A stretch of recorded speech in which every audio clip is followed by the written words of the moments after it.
Hi hello. എൻ്റെ കൂട്ടുകാർ breakfast കഴിച്ചോ?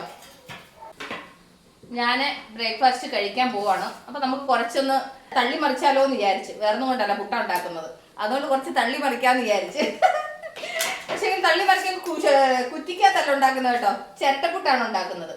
അപ്പം എല്ലാവർക്കും ഉണ്ടാക്കി എല്ലാവരും കൊടുത്തു വിട്ടു. അത് കഴിഞ്ഞ വെച്ചാൽ എൻ്റെ പണിയൊക്കെ കുറച്ച് ഒതുക്കിയിട്ട് ഞാനിങ്ങനെ പിന്നെ ബ്രേക്ക്ഫാസ്റ്റ് ഉണ്ടാക്കാൻ വേണ്ടിയിട്ട് വന്നതാണ്.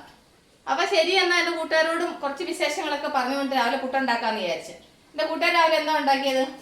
ഞാൻ കുറേ നാളായി കേട്ടോ ഇച്ചിരി പുട്ടും കടലയും കഴിക്കണം എന്ന് വിചാരിച്ചു. കുറേ നാളായി എൻ്റെ പിന്നെന്താ പറയുന്നത്, ഈ മാവ് തീർന്നു പോയിട്ട് കുറേ മാസങ്ങളായിരുന്നു, 5-6 മാസത്തോളമായി.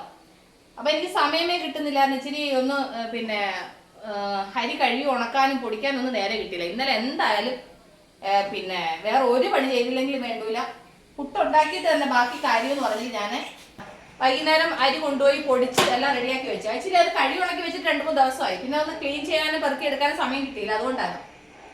അങ്ങനെ ഇന്നലെ പോയിട്ട് പുട്ടിന് പൊടിച്ചുകൊണ്ട് വന്ന് അതുകൊണ്ട് ഇന്ന് പുട്ടുണ്ടാക്കി.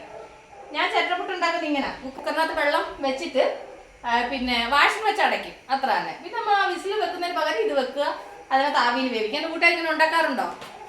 ചിരട്ടപ്പുട്ട് ഇങ്ങനെ ഉണ്ടാക്കാറുണ്ടോ? ആക്ച്വലി ഇതിന് പകരം നമ്മൾ മറ്റേ കണ്ണൻ ചിരട്ട വൃത്തിയായിട്ട് ക്ലീൻ ചെയ്തിട്ട് ആ ഒരു കിഴുത്തലിട്ടിട്ട് അതിങ്ങനെ വെച്ചുണ്ടാക്കിയാലും നല്ലതാട്ടോ. പിന്നെ ഇതിപ്പോൾ ഉള്ളത് കൊണ്ടാണ് ഞാൻ പിന്നെ അത് യൂസ് ചെയ്യാതെ. അല്ലെന്നുണ്ടെന്നുണ്ടെങ്കിൽ ഞാൻ ചില സമയങ്ങളിൽ അങ്ങനെ ഉണ്ടാക്കുമായിരുന്നു, ഇത് കിട്ടുന്നതിന് മുമ്പ്. ഇപ്പം ഇതുള്ളത് കൊണ്ട് പിന്നെ ഇതിനകത്ത് ഉണ്ടാക്കും. അപ്പം ഇതൊന്ന് ആവി വരട്ടെ. ഇപ്പം രാവിലെ ഇന്ന് എനിക്ക് പുട്ടും കടലക്കറിയാണ്.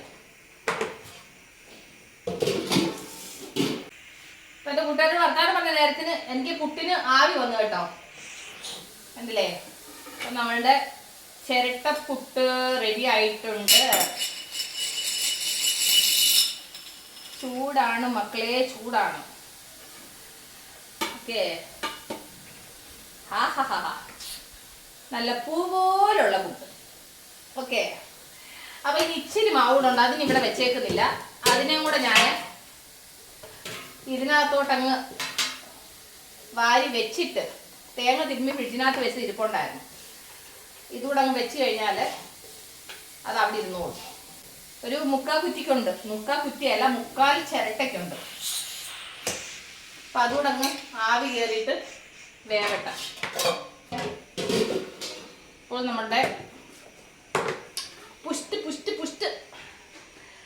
പുട്ടിന് കറി വന്നിട്ട് നല്ല കറുത്ത കടല കറിയാണ്. ഇതിൻ്റെ മുകളിലേക്ക് ഇങ്ങനെ അങ്ങോട്ട് ഒഴിച്ചിട്ട് ഈ കടലക്കറി പുട്ടും കൂടെ കഴിക്കാൻ എന്നാ ടേസ്റ്റാണെന്ന് അറിയോ മക്കളെ? ഞാനിവിടെ നിന്ന് കഴിക്കാമെന്ന് വിചാരിച്ചാണ്. അപ്പം എൻ്റെ കൂട്ടുകാർ പറഞ്ഞു, ചേച്ചി നിന്ന് കഴിക്കല്ലേ, ഇരുന്ന് കഴിക്കണം ചേച്ചിന്ന്.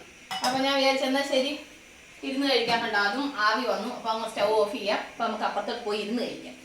അപ്പം ഞാൻ രാവിലെ ഈ ബ്രേക്ക്ഫാസ്റ്റ് രാവിലെ താമസിച്ച് കഴിക്കുന്നതിൻ്റെ കാര്യം എൻ്റെ കൂട്ടുകാർക്ക് അറിയാം. ഞാൻ രാവിലത്തെ പണികളൊക്കെ കഴിഞ്ഞിട്ട് പിന്നെ ഇച്ചിരി റാഗിക്കഞ്ഞിയോ അല്ലെന്നുണ്ടെങ്കിൽ ഇച്ചിരി ഓട്സ് കാച്ചിയിട്ട് അതുണ്ടെങ്കിൽ ഇച്ചിരി കുടിക്കും. അതുകൊണ്ടാണ് ഈ ബ്രേക്ക്ഫാസ്റ്റ് ഇച്ചിരി ലേറ്റ് ആവുന്നത് കേട്ടോ.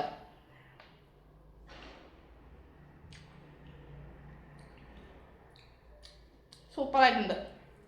കടലക്കറിയും പിന്നെ പുട്ടും നല്ല സോഫ്റ്റ് ആയിട്ടുണ്ട് കേട്ടോ. ഞാൻ ആക്ച്വലി അരി നന്നായിട്ട് കഴുകി പിന്നെ ഉണക്കി പൊടിച്ചിട്ട്